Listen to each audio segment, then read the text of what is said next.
Good morning students. मैं आपको exercise 5C में प्रतिशतता एवं उसके अनुप्रयोग पढ़ाने जा रहा हूँ। तो स्टूडेंट इसमें एक चीज ध्यान दीजिए कि इस चैप्टर में आपके क्रय विक्रय से रिलेटेड कुछ सवाल हैं। तो देखिए, एक दुकानदार ने पुरानी साइकिल 800 रुपए में खरीदी। तो एक बात याद रखिएगा, जब भी कोई व्यक्ति किसी चीज को खरीदता है, याद रखिएगा खरीद मूल्य को हम लोग मैथ्स की लैंग्वेज में क्रय मूल्य बोलते हैं। ठीक है, जब कोई चीज कोई बेचता है तो बेचने वाले मूल्य को हम लोग विक्रय मूल्य बोलते हैं। ठीक है, अब इसके कुछ बेसिक फॉर्मूले होते हैं। तो नंबर 1 याद रखिए कि अगर कोई चीज हमें खरीदनी है या बेचनी है तो खरीद या बेचने में हमें लाभ या नुकसान दोनों चीजें होती हैं। अगर लाभ हो रहा हो तो, ठीक है, तो अगर लाभ हो रहा हो तो लाभ की स्थिति में विक्रय मूल्य हमेशा बड़ा होता है और क्रय मूल्य छोटा। तो याद रखिएगा स्टूडेंट कि लाभ की स्थिति में लाभ बराबर क्या हो जाता है, विक्रय मूल्य माइनस क्रय मूल्य। जैसे कोई चीज आपने 100 रुपए में खरीदी तो खरीदने का मतलब क्रय मूल्य हो गया, और आपने उसको 200 रुपए में बेच दिया, बेचने का मतलब विक्रय मूल्य हो गया। तो देखिए, 100 में खरीदा 200 में बेचा, यानी बेचने का मूल्य ज्यादा हो गया।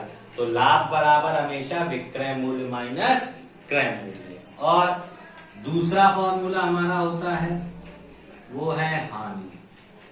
हानि बराबर हमारा क्या, जब हानि होती है तब क्रय मूल्य बड़ा हो जाता है, यानी क्रय मूल्य माइनस विक्रय मूल्य।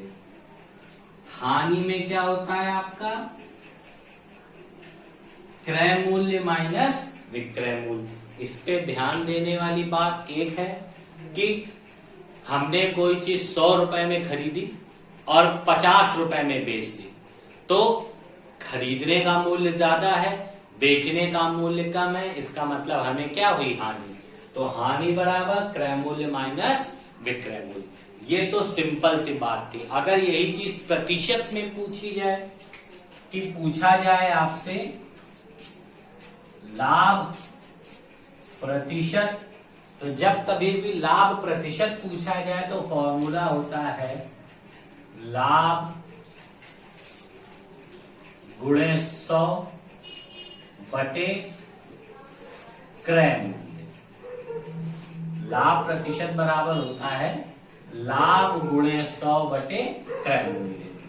और हानि प्रतिशत बराबर क्या होता है, हानि गुणे 100 बटे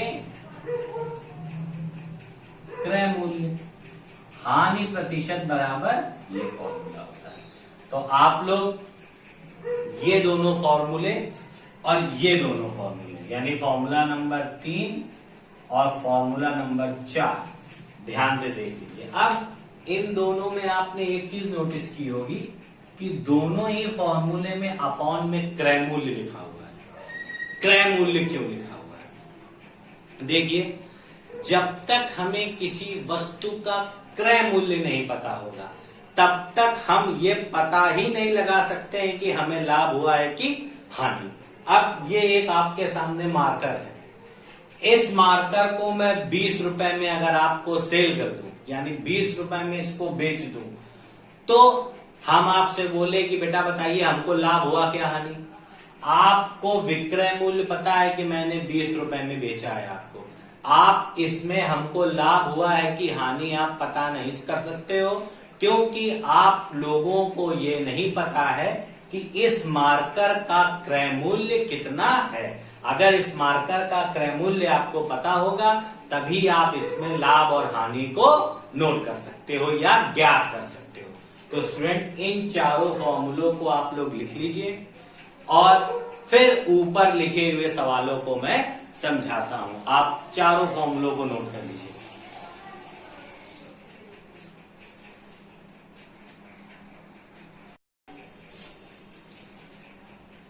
देखिए स्टूडेंट, सवाल है आपका,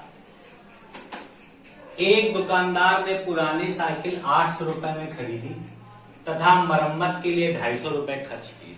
ठीक है, साइकिल खरीदी मतलब क्रय मूल्य, मैं यहाँ पे खरीदी लिख दे रहा हूं जिससे आपको याद रहे कि खरीदना होता है, इसका मतलब क्रय मूल्य बराबर आपका 800 रुपए तथा उसकी मरम्मत में 250 खर्च हुए। मरम्मत में खर्च रुपए बराबर कितने, 250। देखिए हम एक साइकिल लेने गए, ठीक है, तो साइकिल वाले से मेरी बात हुई कि आप 800 रुपए में साइकिल ले जाइए। हम जब साइकिल लेके आ रहे थे तो हमने देखा साइकिल का टायर थोड़ा सा फटा हुआ है और उसकी चेन में थोड़ी सी प्रॉब्लम है। तो हमने दुकान वाले को दी, हमने कहा भैया इसकी साइकिल का टायर चेंज कर दो और इसकी चेन सही कर दो। तो उसने साइकिल का टायर ठीक किया और चेन ठीक किया, उसके बाद हमसे 250 रुपए ले लिए उसने। तो एक्चुअल साइकिल का लागत मूल्य क्या हो गया, 800 रुपए। तो वो जो हमने जिससे खरीदी उसको दिए और 250 रुपए हमको दुकान वाले को देने पड़ गए। तो हमारा लागत मूल्य इसमें क्या हो गया, लागत मूल्य हमारा हो गया कि क्रय मूल्य प्लस मरम्मत में खर्च रुपए। देखिए क्रय मूल्य हमारा कितना है, 800 रुपए। मरम्मत में कितने खर्च हुए, 250 रुपए। तो आप सबको जोड़ दीजिए तो आपको एक्चुअल साइकिल कितने की पड़ी, 1050 रुपए की। और यही आपका क्या हो गया बेटा, यही आपका आंसर हो गया। ठीक है, तो याद रखिए जब भी कोई सामान हम लोग खरीदते हैं इसके बाद उसको ठीक कराने में जो एक्स्ट्रा पैसे खर्च करते हैं, तो खरीद मूल्य और ठीक कराने में एक्स्ट्रा खर्च करने वाले मूल्य को जोड़ देते हैं, जो हमारा लागत मूल्य बन जाता है, वही मेरा आंसर हो जाता है। सेकंड समझिए, मिस्टर शर्मा ने अपना पुराना टीवी 2000 रुपए में बेचकर 800 रुपए का लाभ कमाया। 2000 रुपए में बेचकर, तो लिखा हुआ है सवाल में बेचकर। बेचकर का मतलब क्या हो गया, विक्रय मूल्य। विक्रय मूल्य बराबर हमारा क्या है इसमें, 2000। और लाभ कितना कमा लिया उसने, लाभ हमारा था 800 रुपए। तो टीवी उसने कितने में खरीदा, यानी खरीद मूल्य पूछ रहा है, खरीद मूल्य। खरीद मूल्य को हम क्या बोलते हैं, क्रय मूल्य। हमें निकालना है, ठीक है। देखिए लाभ का फॉर्मूला हमने आपको बताया था कि लाभ बराबर क्या होता है, लाभ बराबर हमेशा होता है विक्रय मूल्य माइनस क्रय मूल्य। क्योंकि जब हमें लाभ तभी होता है जब हम किसी चीज को ज्यादा रुपए में बेचते हैं। हमने कोई चीज कम रुपए में खरीदी है पर हम उसको ज्यादा रुपए में बेच रहे हैं, तो हमें क्या होगा, लाभ। अब देखिए लाभ कितना दे रखा है, 800। विक्रय मूल्य कितना है हमारा, 2000 माइनस क्रय मूल्य। ठीक है, अब ध्यान से देखिए, 2000 को जंप करके इधर ले आइए, 800 माइनस 2000 बराबर माइनस का क्रय मूल्य। इस चीज को थोड़ा सा ध्यान से देखिएगा कि हमने 2000 को इस साइड जंप कराया है, इसलिए इस 2000 के आगे माइनस का साइन लगा। 800 ने अपनी पोजीशन चेंज नहीं करी है, इसलिए 800 प्लस का ही रहा। क्रय मूल्य से पहले माइनस का निशान लगा था, तो यहां भी क्रय मूल्य से पहले किसका निशान लगा है? माइनस का। ये इंपॉर्टेंट स्टेप है। ठीक है, अब देखिए, इन दोनों को सब्ट्रैक्ट करेंगे तो 1200 आएगा, वो भी किसका? माइनस का। क्यों? प्लस माइनस माइनस, बट हमेशा हम लोग जो संख्या बड़ी होती है उसका निशान लगाते हैं। बराबर माइनस का क्रय मूल्य। देखिए, इस माइनस से ये माइनस कट हो गया, तो क्रय मूल्य हमारा कितना आ गया? 1200 बराबर क्रय मूल्य। यानी उसने टीवी कितने रुपए की खरीदी थी? 1200 रुपए की टीवी खरीदी थी, जिसको उसने 800 रुपए लाभ पे बेचा, यानी 12 800 हो गया 2000, और 2000 रुपए का विक्रय मूल्य बन गया। इसमें एक तो ये इंपॉर्टेंट था, और दूसरा आपका इंपॉर्टेंट है ये वाला फॉर्मूला। तो आपको ये दो चीजें याद रखनी है। ये सम्स बहुत इजी होते हैं और आसानी से हो जाते हैं। आप देखिए, इसी टाइप के मैं 2 सम आपको और बताने जा रहा हूं, तब तक इस क्वेश्चन को आप नोट कर लीजिए।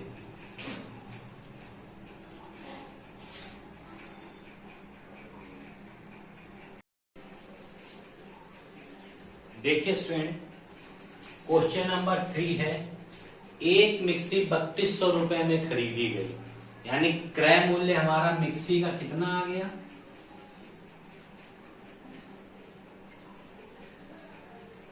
बराबर 3200 रुपए।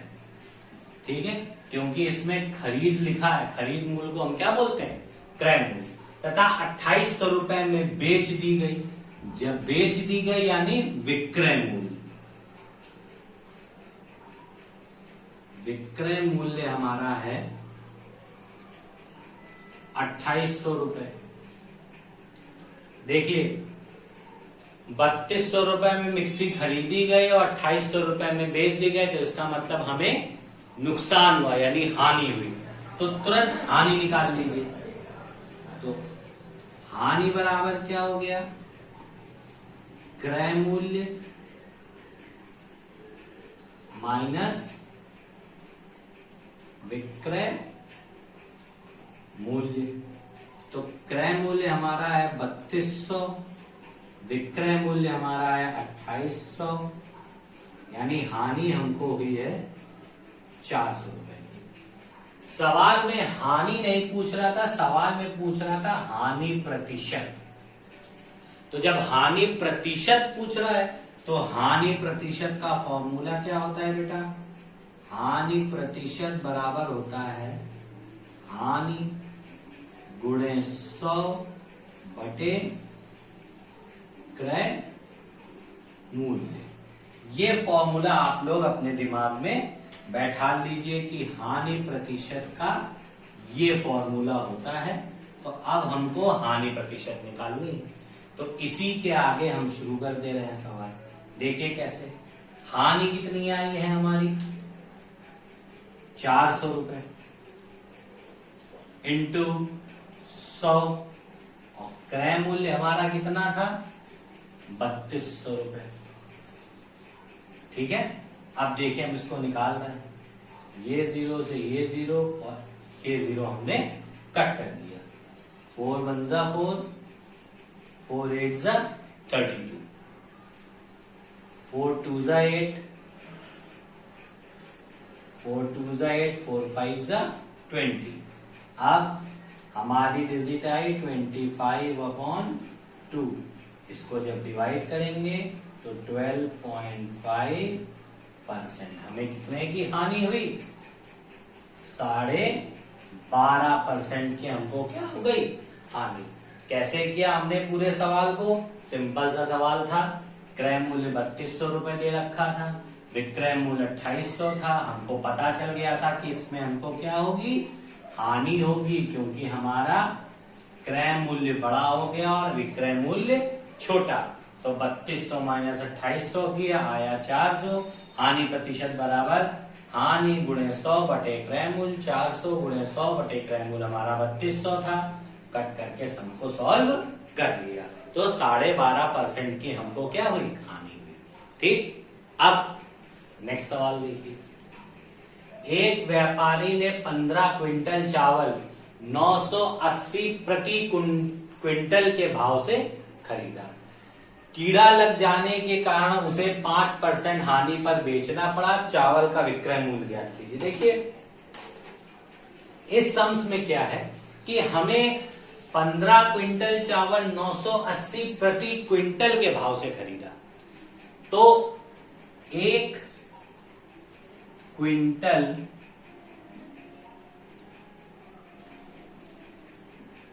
चावल का भाव कितना है? 980 रुपए। तो उसने कितने क्विंटल खरीदा है? 15 क्विंटल। चावल का भाव कितना हो जाएगा? 15 गुणे 980, मल्टीप्लाई कर दीजिए। 15 8 जा 120, 0 कैरी 12 और 15 9 जा 15 इंटू 9 कर दीजिए।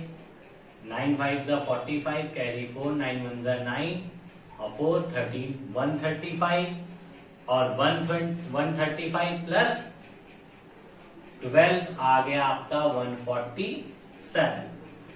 147।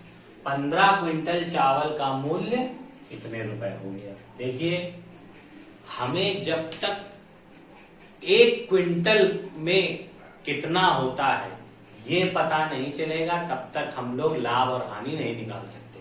तो एक क्विंटल हमें कैसे पता चला? जब यहाँ पे लिखा है प्रति। प्रति का मतलब होता है एक। तो एक क्विंटल चावल का ये, तो 15 क्विंटल चावल का का जो क्या कहते हैं क्रय मूल्य है वो इतना आया। तो लिख देंगे हम क्रय मूल्य बराबर कितना आ गया? 14700, क्योंकि इस भाव से उसने खरीदा था और खरीद मूल्य हमारा हमेशा क्रय मूल्य होता है। चावल में कीड़ा लग जाने के कारण उसे 5% हानि पर बेचना पड़ा। तो देखिए, 5 के आगे परसेंट लगा, इसका मतलब ये हानि प्रतिशत दे रखा है। तो हानि प्रतिशत का फॉर्मूला लगा दीजिए।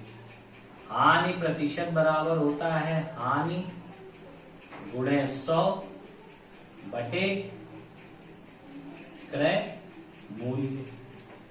हानि प्रतिशत कितना है हमारा? 5। हानि हमको पता नहीं है, गुणे 100 बटे क्रय मूल्य मेरा कितना है? 14700। ठीक, अब देखिए इस सम में हम क्या करते हैं? ये 0 से ये 0 से ये 0 कट और ये 0 से ये 0 कट। तो हमारा आ गया 5 इज इक्वल्स टू हानि अपॉन 147। क्रॉस मल्टीप्लीकेशन कर दीजिए। 5 इंटू 147 इज इक्वल्स टू क्या आ गया? हानि। तो इसका जब आप मल्टीप्लाई करेंगे तो 5 7 जा 35, कैरी 3, 5 4 जा 20 एंड 3 23, कैरी 2, 5 1 जा 5 और 2 7। यानी हानि हमें कितने रुपए की हो गई? 735 रुपए की हमको क्या हो गई? हानि। हमें निकालना क्या है इसमें? विक्रय मूल्य। तो देखिए, मैं इस साइड आपको विक्रय मूल्य निकाल के दिखा रहा हूं। इतना पूरा क्वेश्चन नोट कर लेंगे आप लोग। हानि निकल आई तो विक्रय मूल्य बराबर क्या होता है? आप विक्रय मूल्य बराबर मत याद रखिए, आपको हानि का फॉर्मूला मैंने लिखाया था, तो हानि बराबर याद रखिए। हानि बराबर क्या होता है? क्रय मूल्य माइनस विक्रय मूल्य। हानि हमारी कितनी हुई? 735 रुपए की। क्रय मूल्य हमारा कितना था? 14700 माइनस विक्रय मूल्य। तो अब देखिए 147 को उठा के धर ले आइए, 735 minus 14700 is equals to minus में हमारा क्या आ गया? विक्रय मूल्य। अब देखिए 14700 से जब हम लोग 735 सब्ट्रैक्ट करेंगे तो क्या आएगा? 5, यहां बचेगा 9, 6 यहां बचा 6 और 6 16 बचा 9, यहां बचा 3, तो 13965 माइनस का 13965 इज इक्वल टू माइनस का विक्रय मूल्य। देखिए माइनस से माइनस कट गया तो 13965 इज इक्वल टू क्या आ गया? विक्रय मूल्य। और यही आपका क्या हो गया? आंसर। देखिए सवाल में कुछ नहीं था। सबसे पहले थोड़ा सा कॉम्प्लिकेशन सवाल में क्या थी? 15 क्विंटल चावल ₹980 प्रति क्विंटल के भाव से दे रखा था। मतलब 1 क्विंटल का जो रेट था 980 का, तो 15 क्विंटल का क्या रेट क्या हो गया? इतना उसका क्रय मूल्य आ गया, क्योंकि यही उसने क्या किया था? खरीदा था। तो ये उसका आ गया टोटल आपका क्रय मूल्य। इसके बाद सम में बोल रहा था कि कीड़ा लगने के कारण उसे 5% की हानि हो गई। तो जहां हानि के आगे परसेंट लगा था तो हमको तुरंत ही हानि परसेंट का फॉर्मूला लगाना पड़ा। तो देखिए हानि प्रतिशत का फॉर्मूला लगा दिया हमने। हानि के बगल में परसेंट था इसलिए 5 लिख दिया, हानि ऐसे लिखी और सॉल्व करते करते हमने ये निकाल ली इसमें हानि कितनी हुई। हानि हमारी हुई 735 रुपए की, क्योंकि जब कभी भी कोई चीज खराब होने लगती है तो हम उसको सोचते हैं कि थोड़ा कम में बिक जाए तो बिक जाए। तो उसी व्यक्ति ने सोचा होगा कि 5% हानि पे बिकती है तो बिक जाए, तो 735 की हानि आ गई। इसके बाद हमारा ये फॉर्मूला और यूज हुआ, हानि बराबर क्रय मूल्य माइनस विक्रय मूल्य। जैसे ही ये फॉर्मूला यूज हुआ, हानि की जगह मैंने 735 रखा, क्रय मूल्य हमारा 14700 था वैसे ही रखा, माइनस का विक्रय मूल्य किया। आपको पता है कि ये डिजिट इधर जंप करेगी, तो इस डिजिट ने इधर जंप किया तो देखिए माइनस का साइन आ गया। अब इन दोनों को सब्ट्रैक्ट किया तो 13965 आया, वो भी माइनस का। क्यों? 735 छोटा है, 14700 बड़ा है, और विक्रय मूल्य के आगे माइनस लगा था तो वैसे ही लगा रहने दिया। माइनस से माइनस कट गया तो विक्रय मूल्य बराबर आपका आ गया 13965, और यही मेरा क्या हो गया? आंसर। तो स्टूडेंट ये इंपॉर्टेंट सम था, इसीलिए आज मैंने आपको 4 सम बता दिए हैं।